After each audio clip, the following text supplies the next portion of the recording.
I now call the city, oops, let me get rid of this mask. I now call the City of San Antonio Animal Care Services Board meeting to order. Shannon, will you please conduct the roll? Yes. I'm in.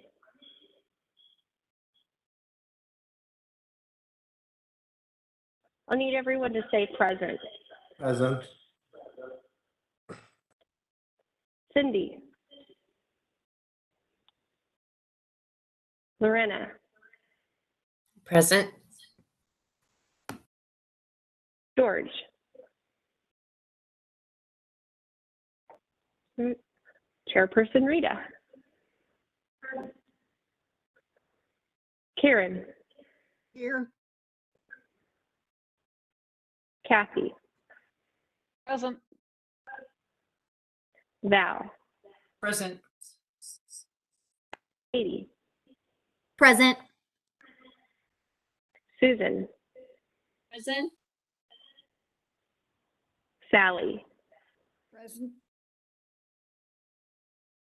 Dr. Gottbetter is not here. Shannon Sims. Present. David McCary. Present.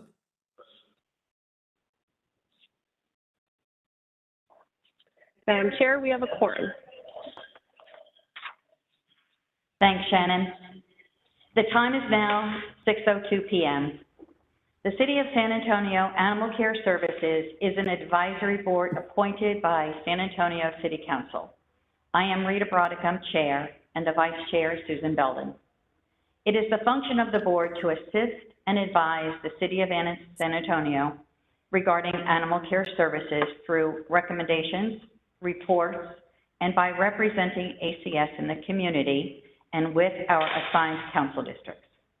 Members of the public can watch this meeting through YouTube Live or listen to the meeting through audio only by calling 415-655-0001.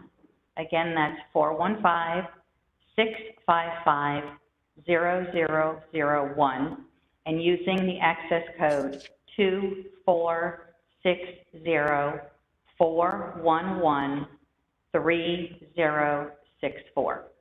This meeting is being recorded. Now, ACS staff will provide additional instructions about today's meeting. Thank you, Madam Chair. On the call are our board members as noted by the roll call. Assistant City Attorney Sydney Smith, ACS staff, including Chief Operations Officer Bethany Colonies, and myself. I am Shannon Oster-Gabrielson, and I am the department's interim assistant to the director and today's meeting liaison. I will start by providing a brief overview of today's meeting format. To ensure that today's meeting runs smoothly and effectively, board members, we ask that you keep yourself muted unless you are speaking. If a board member would like to speak, we ask that you unmute yourself, state your name, wait for the chair to acknowledge you, and then proceed. This will make sure that we know who is speaking at all times, and also that we are not speaking over one another. We also ask that you refrain from using the chat tool to keep comments on the record. All voting will be done by roll call. When I call your name, please unmute your microphone, indicate your vote, then remute yourself. We will do this slowly each time to make sure that all board members must be visible and audible. For each individual item, ACS staff members will start by either making a presentation or providing subject matter verbally. After the details of the item have been provided, board members may ask to be recognized by the chair to discuss the item and ask for any follow-up questions of the presenter. Finally, members of the public were invited to submit public comments before tonight's meeting to have them read aloud by staff. Comments were due by 12 noon with instructions posted on the agenda's meeting. We received no electronic submittals for public comments. We do have one person present that will be able to speak later in the meeting. There are no callers on the call to make public comment either. And with that, we are ready to review the agenda. The first item on today's agenda is the director's report. Shannon, turn it over to you. Thank you, Madam Chair. Real quickly, I just wanted to go over a brief kind of statement that covers the last couple of months since we've been able to get together. There's absolutely no doubt that the pandemic has made lasting changes to the way Animal Care Services does business, and now resurgence of COVID variants, along with the resultant staff shortages, have once again changed the landscape of shelter operations. Sorry, I'll do this so you can hear me a little better. Over the course of the last month, a number of staff have tested positive for the illness, and that's led to new policies to maximize life saving. In response, ACS has created a reduced intake protocol that proactively addresses possible overcrowding and eases any pressures associated with reduced staffing. A key component of the department's continuation of operations plan, otherwise known as the COOP, you'll probably hear reference to the COOP in a lot of city language. The new guidelines work in concert with the department's new trapping policy to moderate intake while still addressing calls for service. Since the holidays, the approach has been implemented weekly, as has a reduction of temporary pause to outward-facing programs such as proactive community education, as well as the shelter pause and community CAP programs.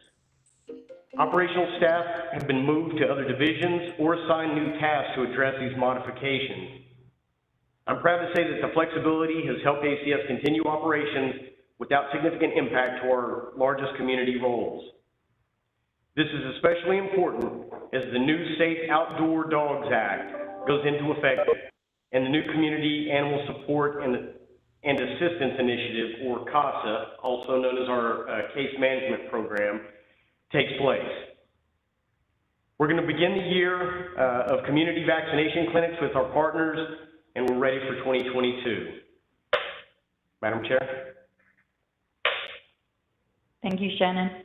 The next 4 items for today's meeting are on the consent agenda. Do any board members wish to pull any of these items for individual consideration? Please remember to state your name first when you unmute yourself.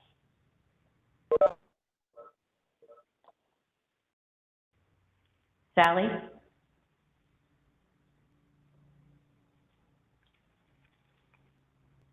Am I I think you're unmuted? muted, Sally.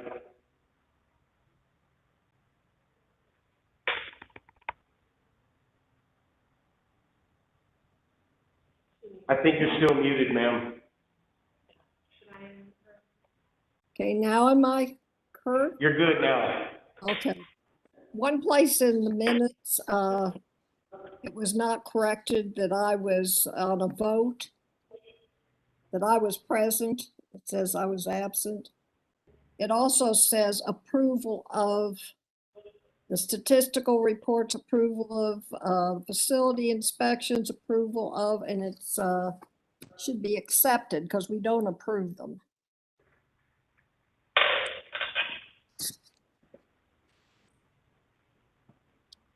And that's it. I do have some questions on the director's report. Should I give that now or later?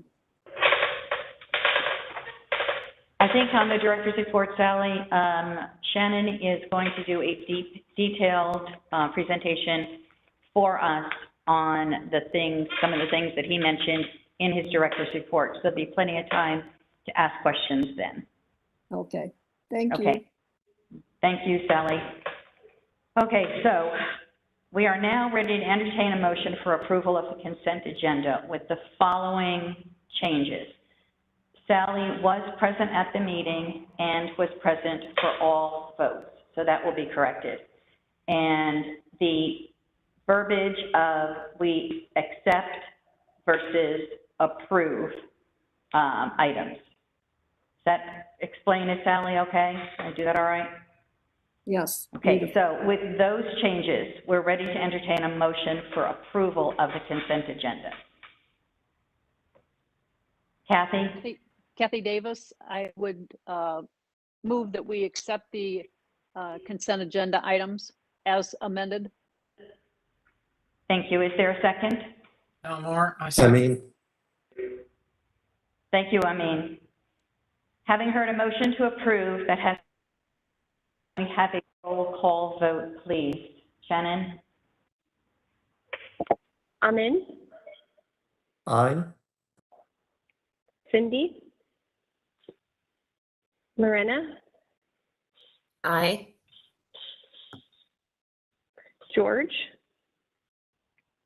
Rita, Karen, Aye. Kathy, Aye. Val, Aye. Katie, Aye. Susan, Aye. and Sally. Aye.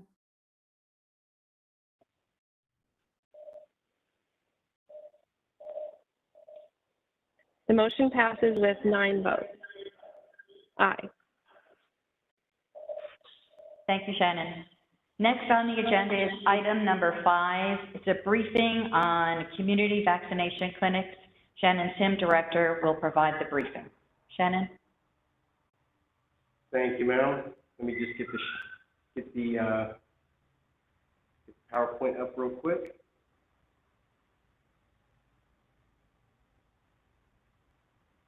All right, can everybody see the PowerPoint?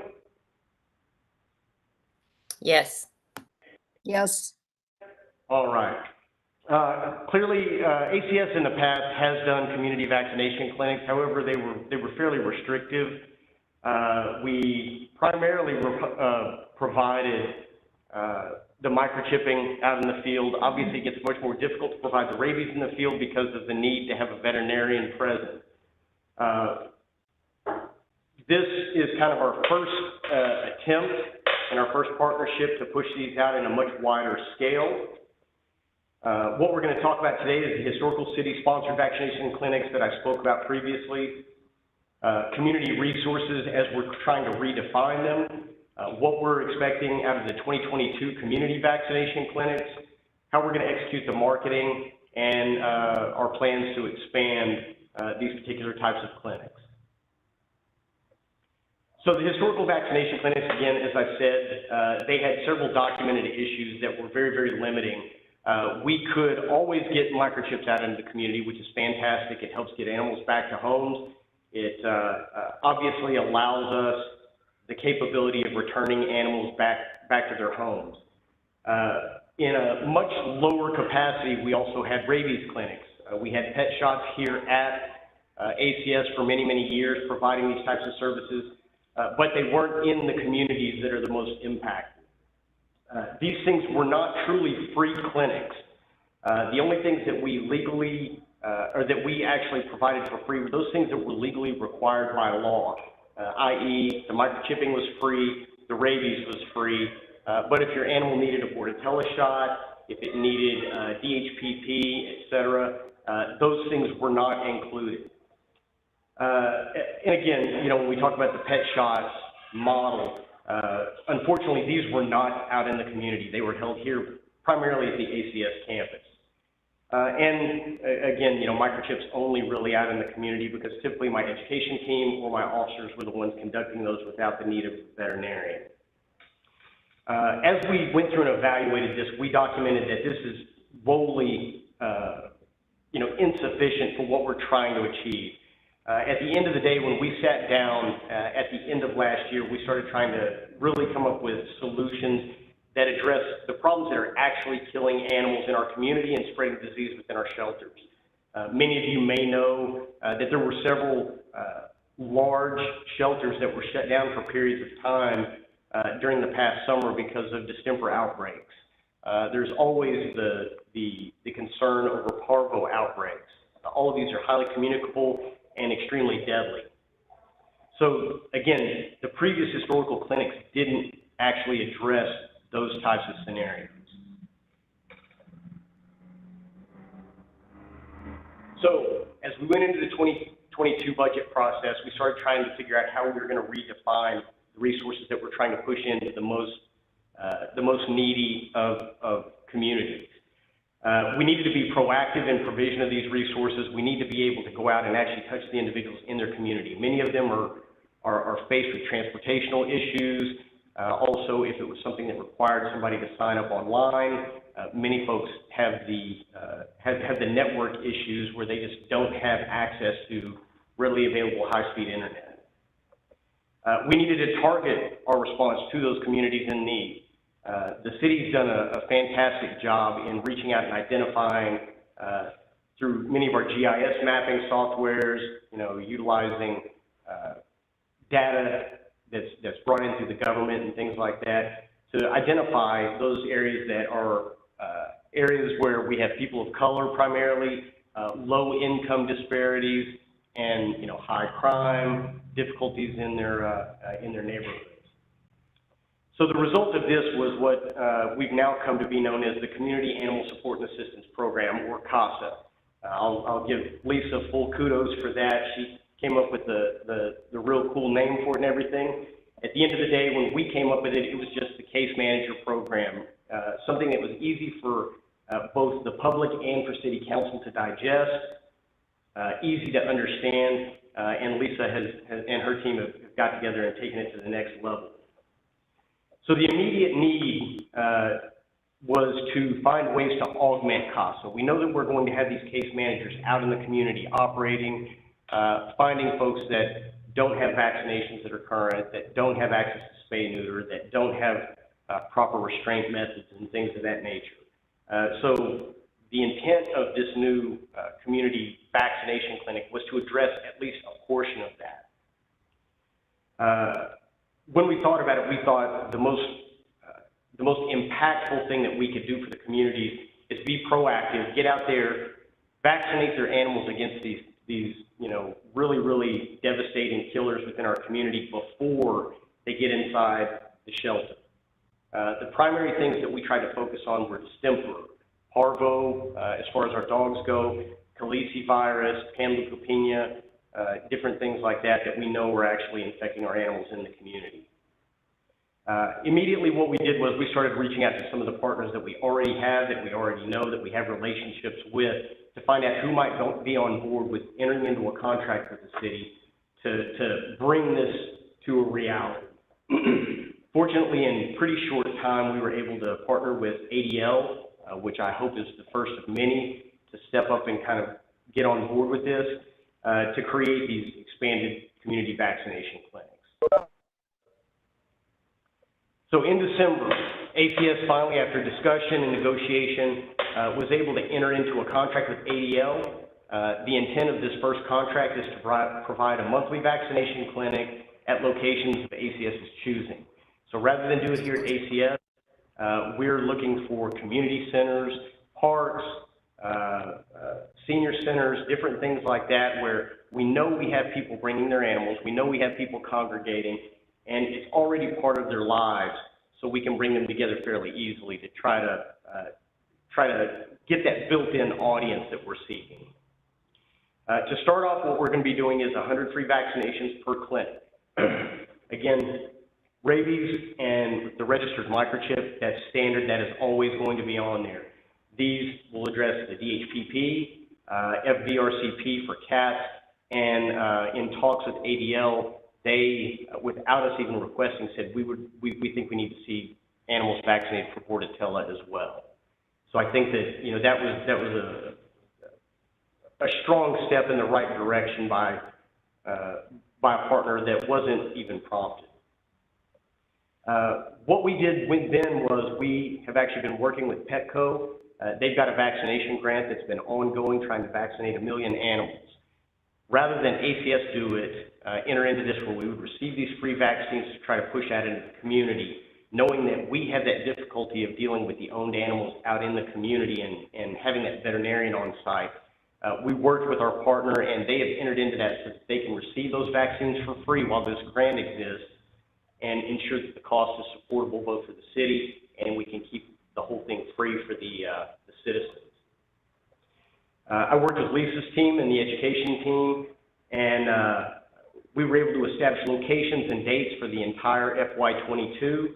The first one will be starting in the last weekend, the last Saturday of January of this month.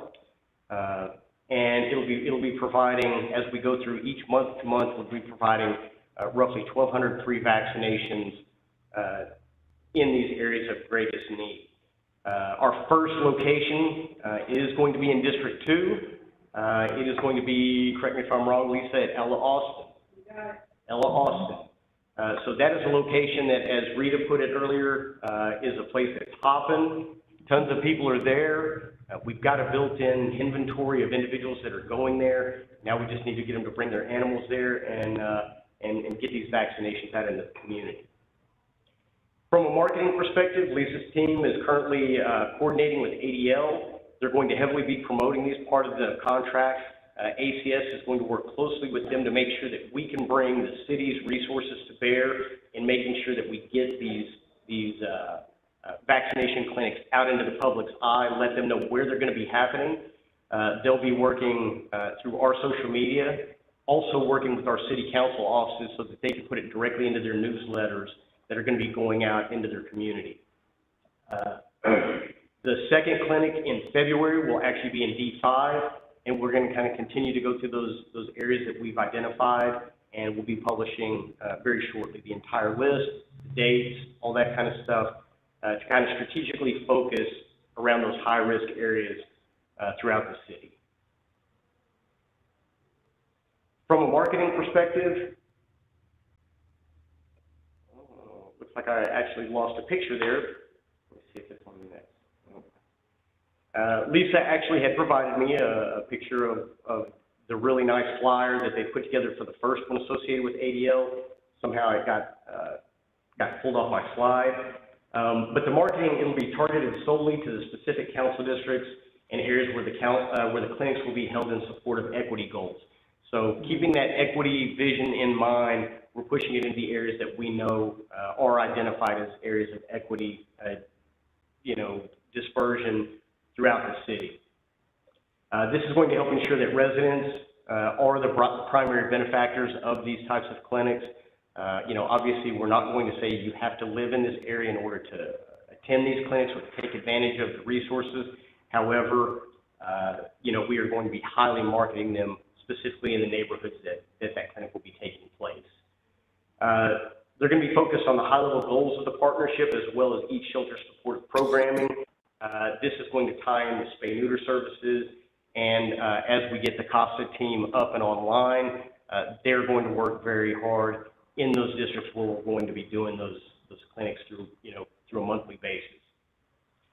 So although ADL will eventually lead the marketing efforts like future design work, things of that nature, ACS and Lisa's team will continue to kind of support by making sure that they're working with city leadership to lock on all these facilities and push those out to the council districts to make sure that all of that gets out to the community it needs. The outreach strategy meetings have included discussions concerning comprehensive appraisal of the city's equity process. That is a high visibility item in not only ACS's decisions and where we're going to have these, but also it is a city priority across all bounds. Reviewing of ADL veterinary staff to inform, when they get the locations identified and everything, they know where to be. Reviewing chosen locations with the council districts themselves to make sure, while we see that a location may be good in an area, we want to make sure that council has buy-in and they have a role in that decision-making process. And distribution of support roles connected to the success of the launch of the new partnership to include ongoing marketing, public relations.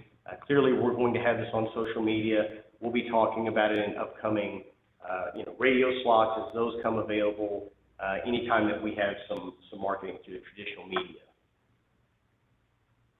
So as we start talking about the future, right now we're talking about 12 clinics a year, 100 vaccinations per clinic. We are already in talks with ADL about how can we potentially expand that to more than 1 day a week. Additionally, we have reached out to low-cost pet vacs in attempts to expand that program as well. If we can get them possibly on a second Saturday of the month at a different location and just kind of alternate the two around. We've also put forward that Petco Vaccination Grant information to them so that they can take advantage of getting those vaccinations free to push back out into that community. And they already, this is their job. They already are out in the community providing mobile clinics. The map that I've shown over on the right side, these are locations that they are already doing community vaccination clinics. They're doing the free, the low cost. Unfortunately, they're not in locations that are necessarily great for the community. Most of the locations are at commercial locations, you know, Pep Boys and different places like that who have graciously allowed them to operate there, but we want to get them deep into those communities. This would result, obviously, if we can get them on with just one a month, that's going to increase us to about 2,400 free vaccination packages annually. And again, it's a full scope package.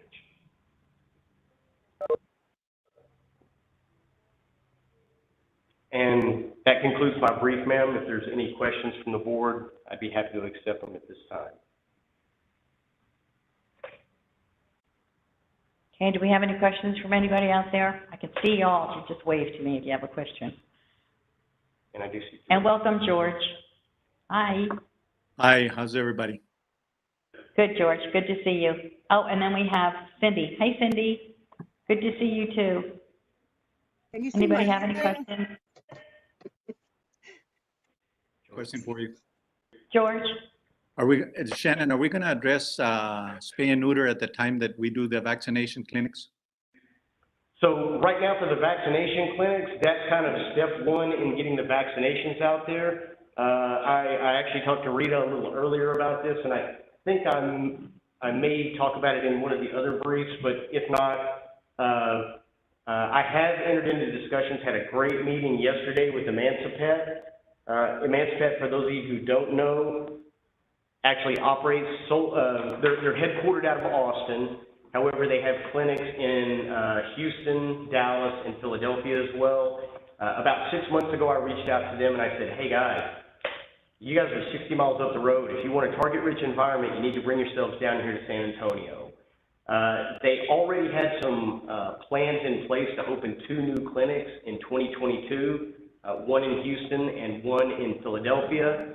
However, I have got them at the table right now talking, and they are very, very interested in actually doing mobile spay neuter, which I think is kind of to your point, what you're asking about, George, where we have that actual spay neuter van show up in a community and conduct spay neuter. So that is right now what we're in talks about with Emancipet. This is something that they do very, very well, and they're very, very good at. And they're looking at this as the potential opportunity to kind of break ground in a new market, and then expand that support from there. So that is the discussion that we're having with them, sir. Yeah. Can we just provide them information that we do have the spay and neuter clinics? Are you talking about like the flyers and things like that? Right. Yeah. Some information that we can just provide them. When absolutely. We can have ADL have that information available at all of their vaccination events. Great. Thank you. Yes, sir. Shannon, I have a question. I am really excited to hear that the first event is going to be in District 2 at the Ella Austin Community Center. I had a chance with Rita to go tour that facility recently, and it really is incredible the amount of people in that, in that district that are active and involved there. So I think that's a wonderful, wonderful first choice, and I'm really excited about it. I may have missed it. Did you say what the date would be for that, or is that still to be determined?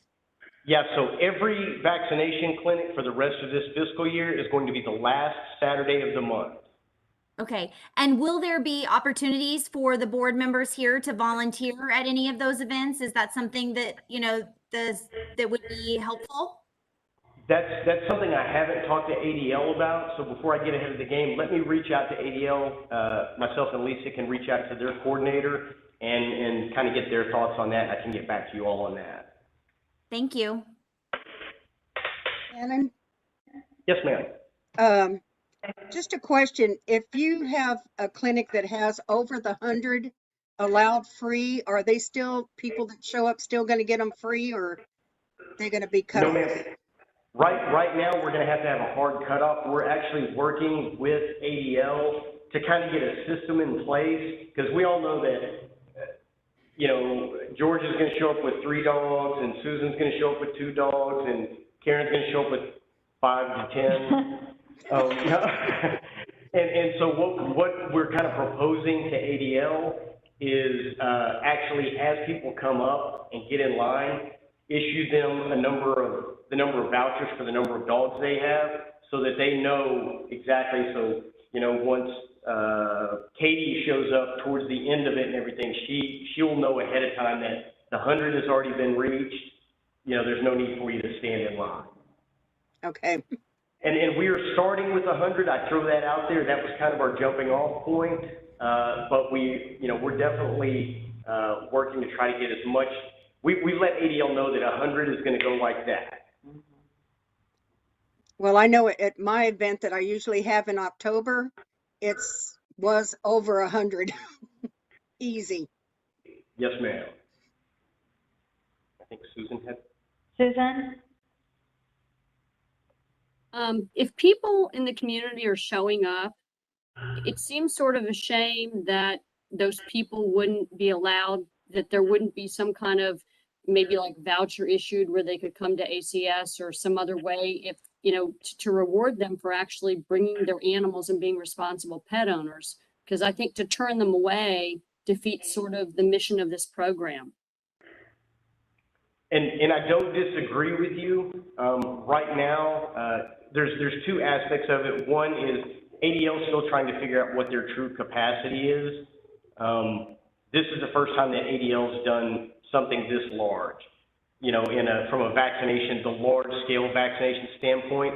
So we're still trying to determine their capacity. Right now, we've got that initial kind of set up. Unfortunately, we can't give a voucher for them to come to ACS to do it because we realistically are not supposed to be treating owned animals under the law. The way that we did it before was through the Dr. Rogers pet shots. Right. You know, Is there a way for other community partners to donate shots, or even the companies that the pharmaceutical companies that manufacture the shots to donate? So right now, like I said, they are actually getting their shots for free right now through that Petco grant that we set them up with.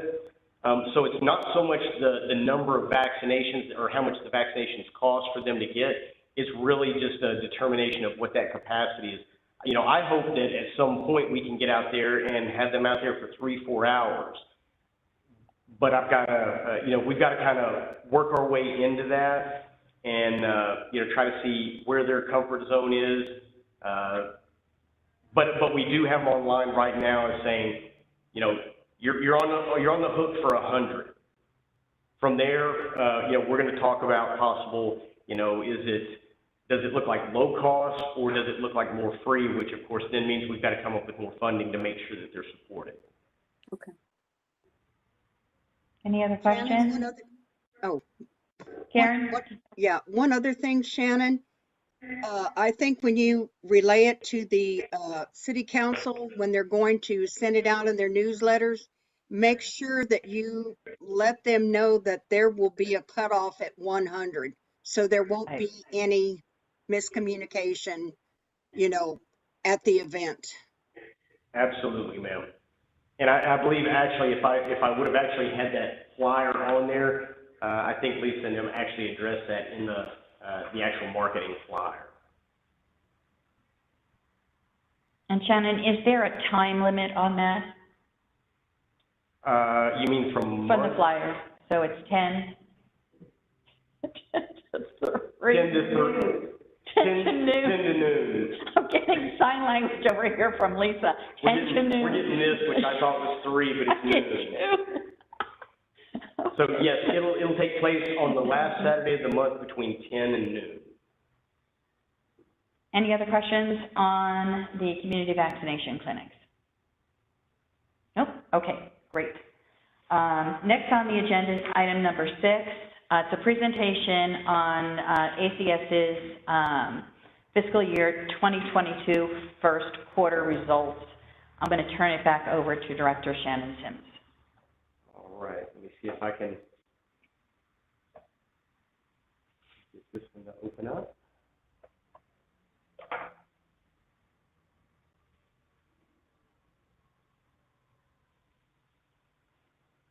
Sorry guys, having a little technical trouble here.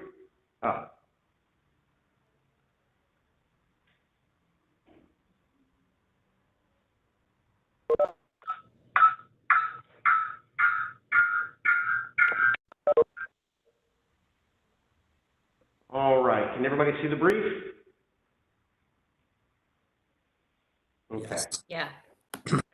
Okay. Wanted to give you guys a thorough overview of the first quarter update. I'm going to tell you right now, it's very data thick. I apologize for that. I know that sometimes gets a little hard to follow for a period of time, but I want to make sure that you guys all have an accurate picture of where we are. And I'm going to tell you right now, I just told Rita, it's not all sunshines and roses, but I absolutely want to be clear with where we are and some of the things that we're doing to kind of overcome some of the challenges that we're up against right now. So our first slide here, I really wanted to kind of identify, looking at the intake comparison between dogs and cats and different categories of intake that we actually have. The chart in the upper left-hand corner is going to show us over the last 4 years, and this is just Q1 to Q1 comparison. So, for instance, the 6492 for intake on dogs for FY19, that is for Q1. So that way you guys have an apples-to-apples comparison, and that's going to follow suit through the entire brief. So as you can see by looking at the cats and dogs comparison chart, we have had a significant decrease in dogs and an increase in cats. The increase in cats that we've seen over the past 4 years, when you average out FY19 and 20, which are kind of the pre-COVID numbers, we have seen about a 23% increase in intake of cats during that time frame. Now that's not a 23% increase from that 1,276 that we did in 19. That's an average of 19 and 20. So we have seen a significant increase in cats.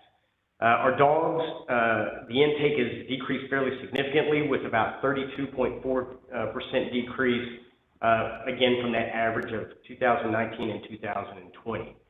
From our intake perspective, a lot of folks have been concerned about, stop doing owner surrenders, because owner surrenders are what's flooding you. Stop doing, different things.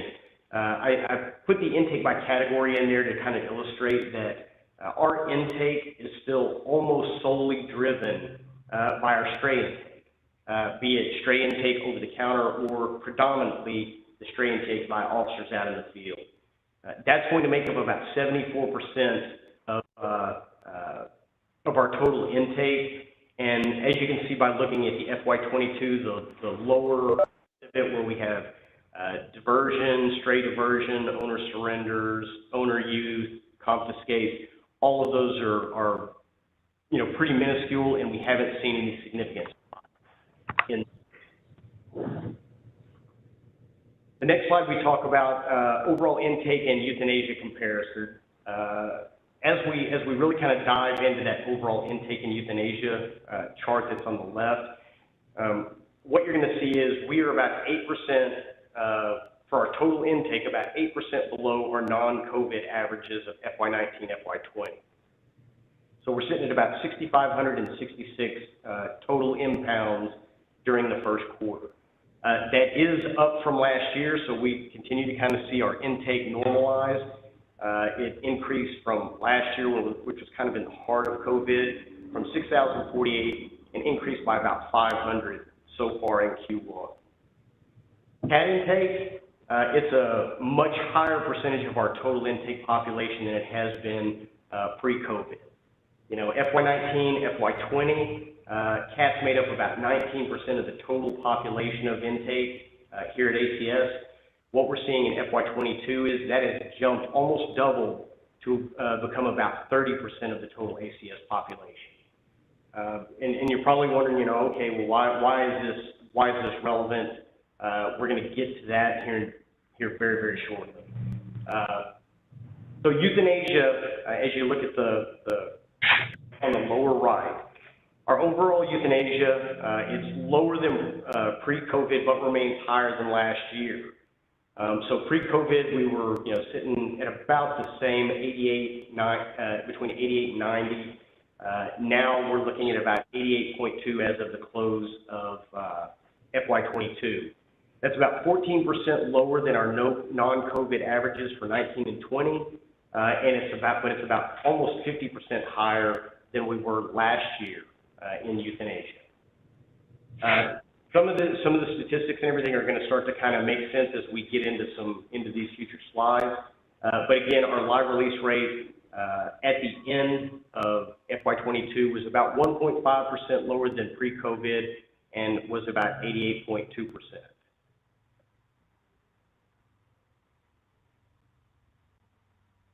All right, so our live release rate, when we're talking dogs versus cats, you can see we've got our dogs outlined in blue, start off at about 89 to 90% for dogs, pretty standard. It jumped significantly last year to 95.9, almost 96%, and then right now we're sitting at about an 89.7. The most concerning thing about the increase in cats that we're seeing is not only are we seeing more cats, a significant number of more cats, but we're also seeing that our cats, we're having higher euthanasia than typical for cats. So our live release rate right now for cats has gone down from in the high 80s, low 90s, down to about 84.1 at the close of Q1. As you look at the actual numbers for the cat intake, the majority of the cats that we take by policy, we don't usually take an animal that is healthy, thriving out in the community, things like that. We don't impound cats for being stray. What we impound cats for primarily is when they require medical. The way that looks is primarily hit by car, attacked by dog, a lot of the neonates, animals that can't sustain themselves on their own, possibly mothers abandon them and they're declining, or just an animal that has a really bad URI or some type of, respiratory infection or something like that that leads us to believe that that animal needs medical treatment. So in FY19 and FY20, the average number of cats we were bringing in was about 578. Fast forward to this quarter, that is almost doubled at 1,180 cats per quarter. Now, I know that there's a lot of correlation that takes, any statistician will tell you that, stats can be manipulated and twisted into what you want them to say. I'll tell you right now, I'm not trying to pump sunshine in anybody.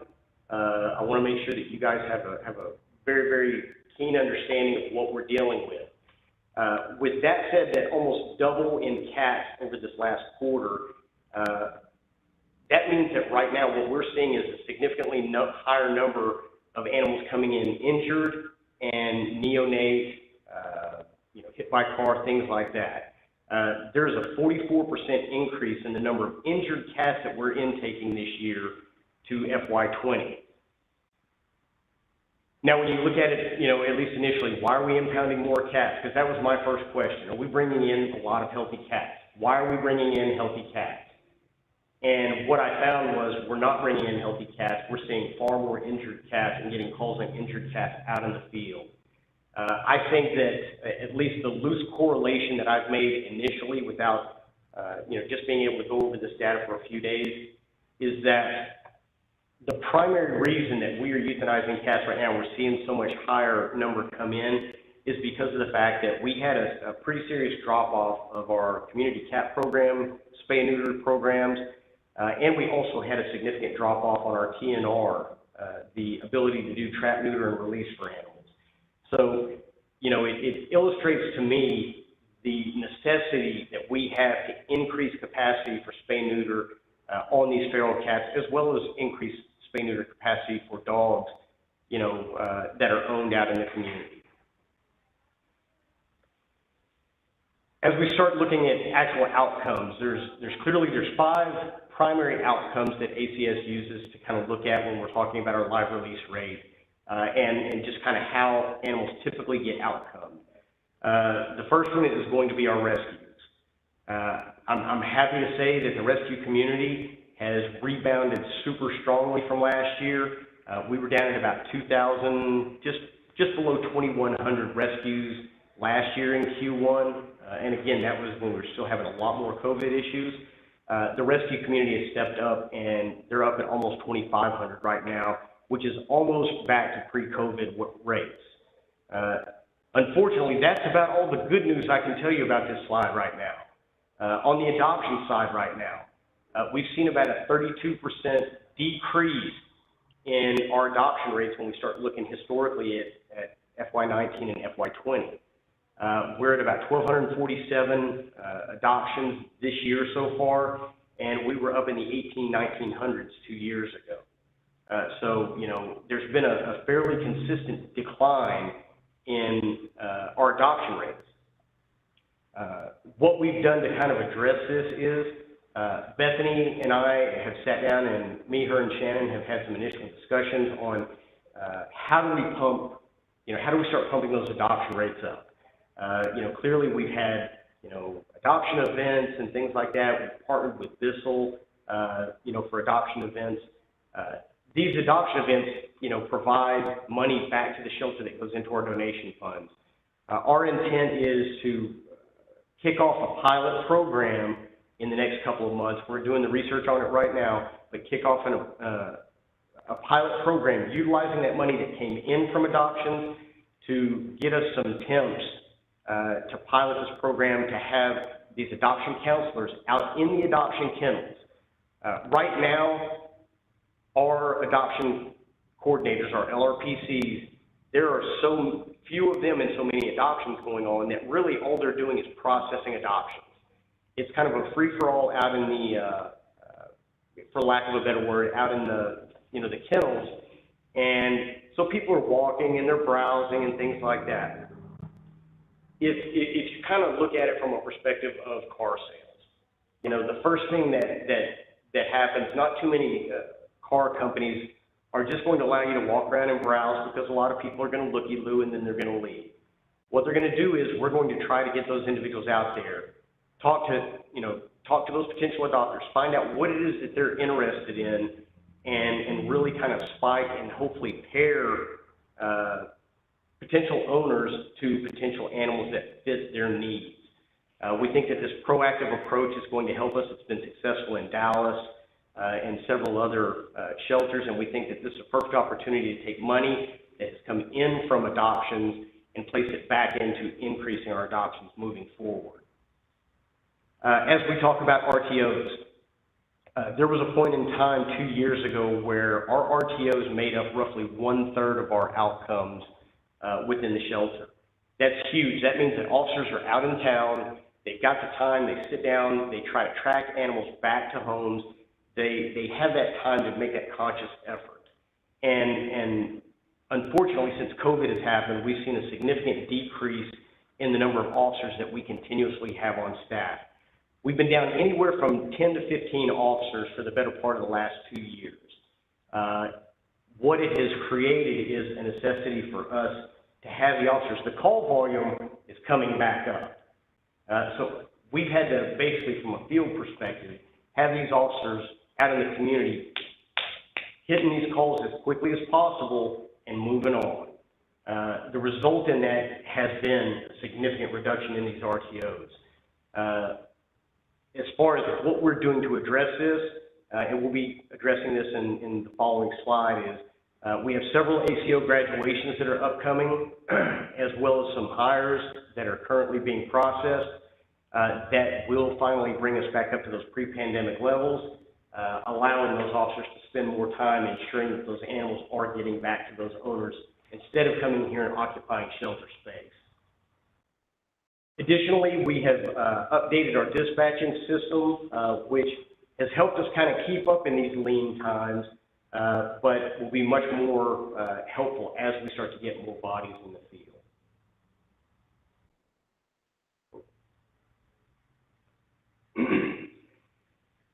So talking about that dispatching process update, what we did was we evaluated the way we were dispatching back in early November, came up with a few different plans on how we could potentially address it, and we implemented it on December 6th. Since then, we've been keeping weekly tabs of kind of how it's been going.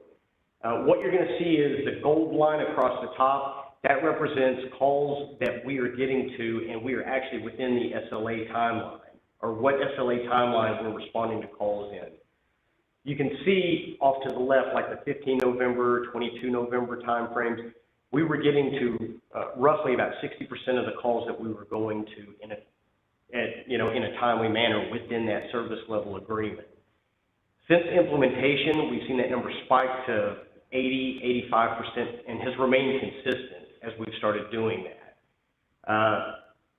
While it has kind of dropped the number of calls that we're getting to in a time, overall, what it has done is it has allowed us to prioritize calls. Back in November and earlier, vast majority of the 10, 12, 15 calls that an officer might get in a day were a week old, 2 weeks old. That it's not really a responsive call. We weren't getting there in a timely manner, which was, basically we weren't doing anything because we would get there and the guy would say, yeah, that dog's been gone for 2 weeks. Where were you guys 2 weeks ago? What this has allowed us to do, and one of the things that I actually heard from the supervisor, one of the supervisors was, hey, we're getting fewer service calls done right now because when the officers are getting there, the problem is still there. So, you're killing me on my number of calls I can get done. In my mind, I would rather get to a few fewer calls every day, but get to calls that were responsive and were still a problem that needed solved. So as we start to see the officers come online, we're going to see that increased call volume, and hopefully we'll continue to see that service level agreement percentage continue to go up. The process of updating this, we basically automated. We took decisions out of the dispatcher's hands. We stopped loading officers with 10 calls to start their day and started saying, we're going to do this like SAPD. You've got one call to go to, and when you're done with that, I'll give you your next call. The computer has been programmed now so that when that next call comes available for him, it is going to say, Officer A that's operating in District 5. This is the highest priority call that you need to go to next based on ensuring that we're within service level compliance, what priority the call is, is it a fight or is it a barking dog? The geography, so that the officers have less windshield time going back and forth across the city. And then we also have implemented our, again, we talked about the reduced intake protocols policy that allows us to flex whenever we know that, there's going to be large impound days. Again, the key improvements are it automates, it takes things out of dispatchers' minds. When they're looking at 1,000 calls, they can't tell which one is the most priority based on those three categories. This does that automatically, and it allows officers not to, what we refer to as cherry picking, where they've got 12 calls in their box, and it's like, ooh, I really don't want to go to that call. And that call ends up going back into the queue at the end of the day because they didn't want to do it. This gives them one service call and makes them go to that. Again, the results that we've seen are increased service level agreement compliance by 20%. That's the biggest increase in our service levels that I've seen. Officers are arriving at calls when they're still relevant, and then supervisors are tasked with following up on calls that we didn't get to within that timely manner.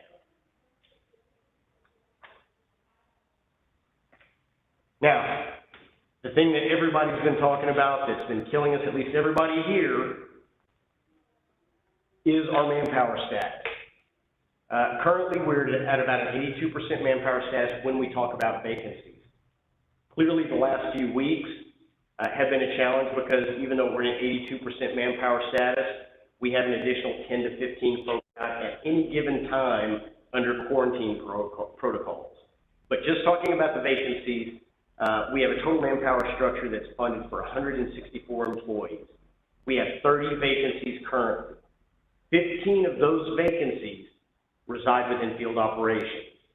That's those officers that we need out there actually being able to pick those animals up and get to those calls in a timely manner. I've provided a breakdown for your information kind of on the right side.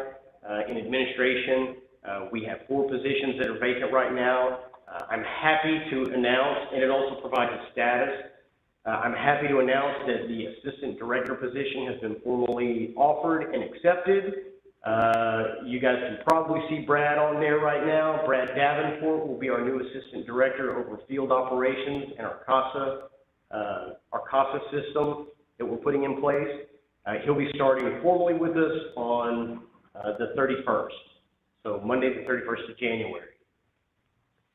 We have our assistant director position, which as Chase left, he was kind of dual hatting both of those.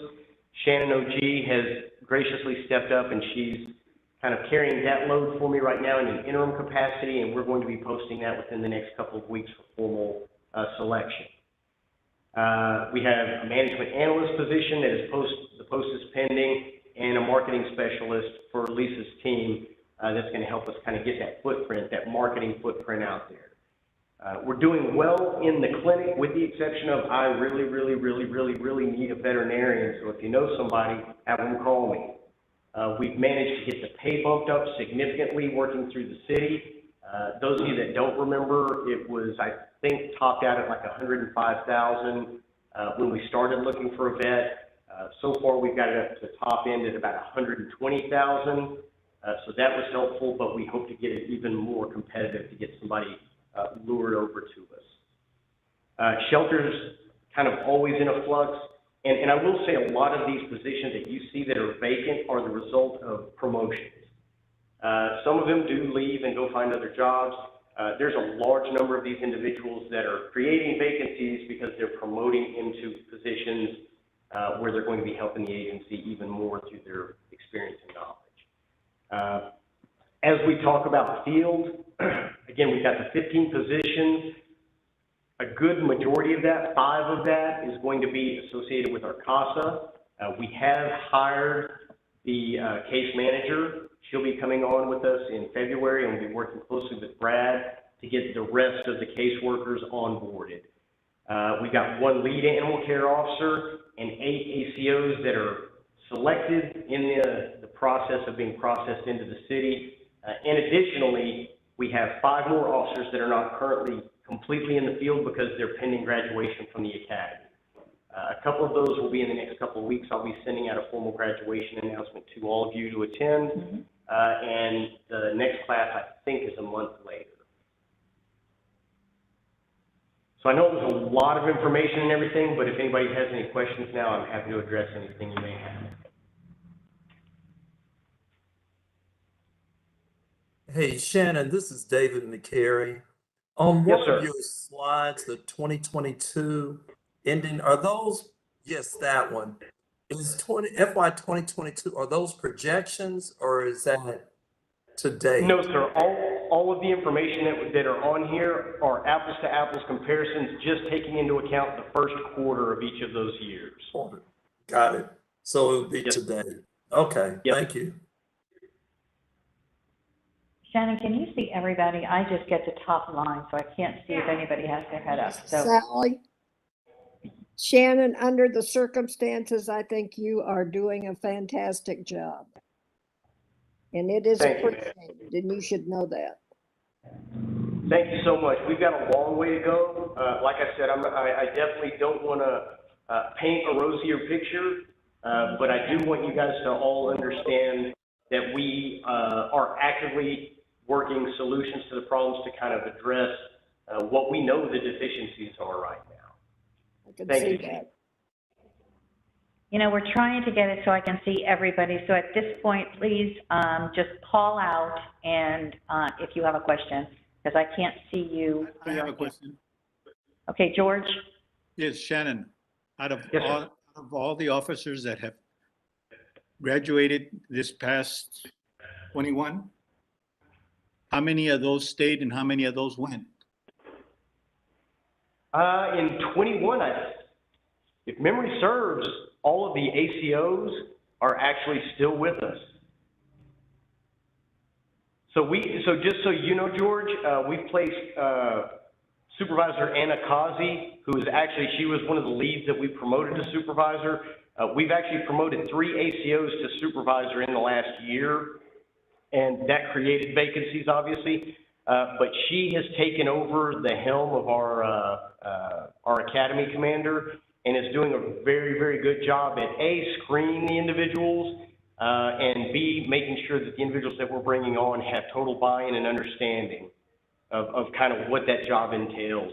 And so far, we've had some really, really good candidates come through, and the guys that we have in class right now are really, really strong performers. Good. A couple of these folks actually subsequently are actually in consideration for, as soon as they get into the field, filling a district officer position because they have been so successful in their initial training and ride-alongs out in the field. Shannon, Anybody else? this is Kathy Davis. Is I'm assuming, and I hate to assume, is it a new dispatch software that you're using?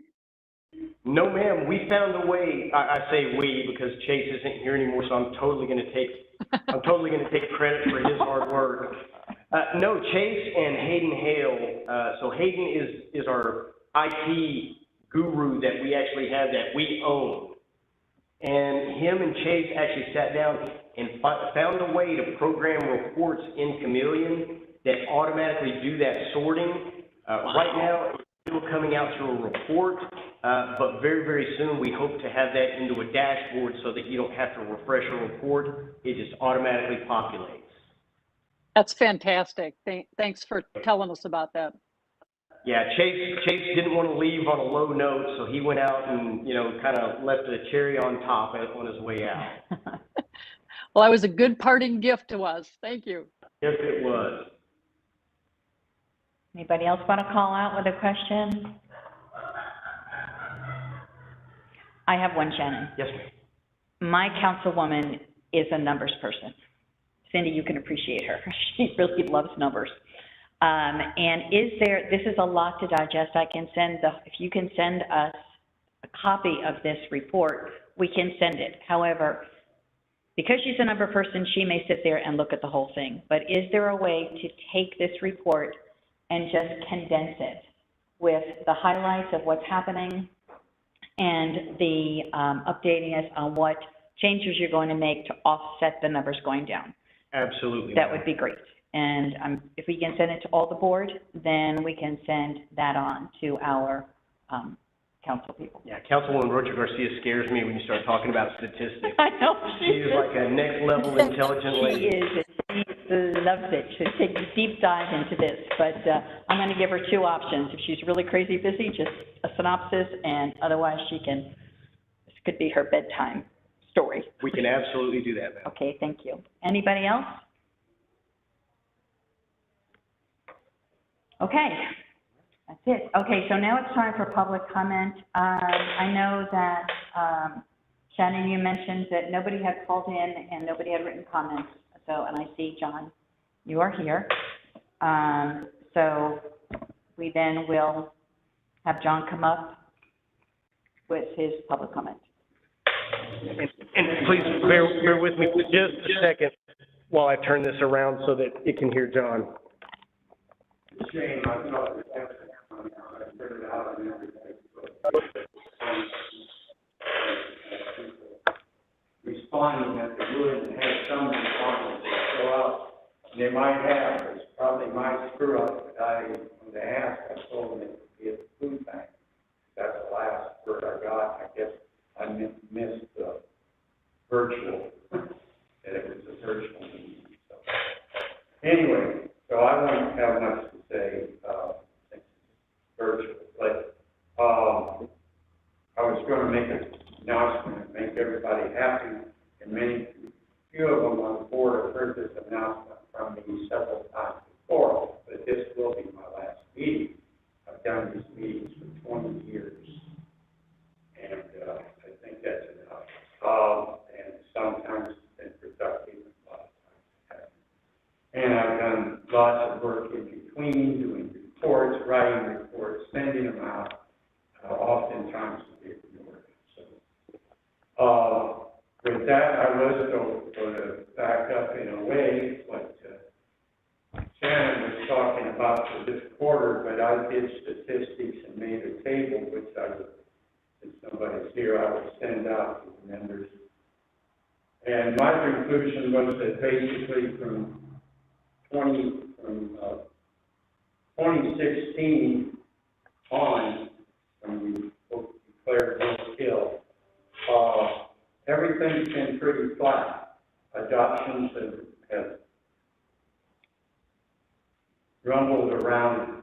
7,000 a year. RTOs is the one that has risen. They went from about 6,000 up to about 8 in 2019. And rescues have decreased. All at 2016, they just steadily decreased from almost 14,000 in 2016 down to 10,000 last year. And euthanasias have fluctuated, coming down basically, but that's because of the decrease in the last 2 years. Because 2019 was the year that looked like things were going up. That was the highest intake at over 32,000, but obviously also the highest euthanasia, over 3,000. But like I say, rescues have been the one thing that's gone down. Adoptions have pretty much stayed straight. And so I welcome the hope increased emphasis on adoptions. Because in the past, I've suggested way back, we used to have off-site adoptions, and then they disappeared. We used to have, a bark in the parks, if you remember. Rita's one of the few people on this board that remember some of these times. We had Deanna. Anyway, Deanna used to have adoptions. I think things like that should still be done. So anyway, that's it. I had other things I was going to say. I thought there'd also be people here that might give me more time, but they didn't show up. Surprise, surprise. That's part of the reason you won't see me again. Part of the reason. Thank you. Thank you, John. All righty. Well, this concludes the last item on our agenda. And so the time is now, let me see, 7:08. Oh, no, wait a minute. I get the next meeting, right? Determination next meeting. Our next meeting is scheduled for Wednesday, March 16th. Okay. So now we can go to the adjournment. So that concludes our last agenda item.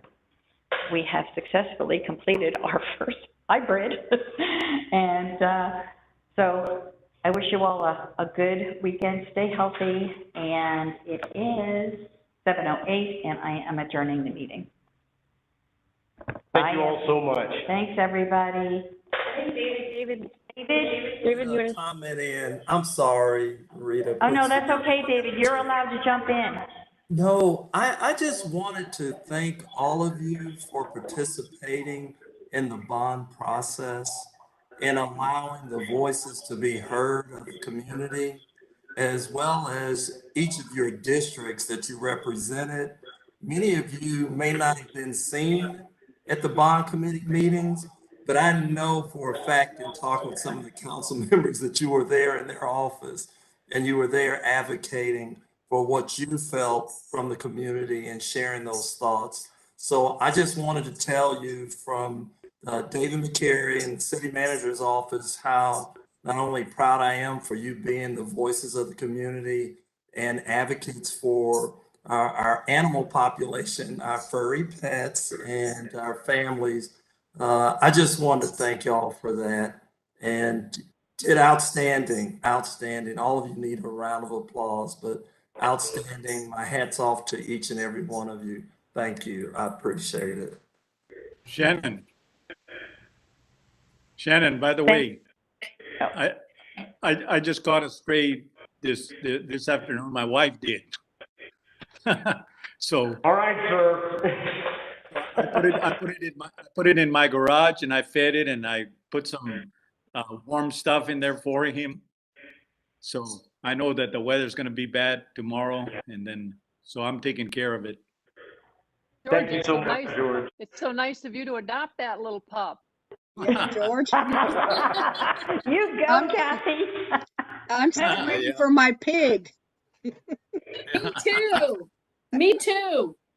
They Okay, have y'all two stay. of them. Two of them they picked up, Susan. They did? Y'all Really? stay safe. Yes. Y'all stay safe and I'll see you next time. All Thank you right. guys so much. Thank you. Thank you all. Be safe, everybody. Thank you. Everybody, thank Bye-bye. you Aye. for support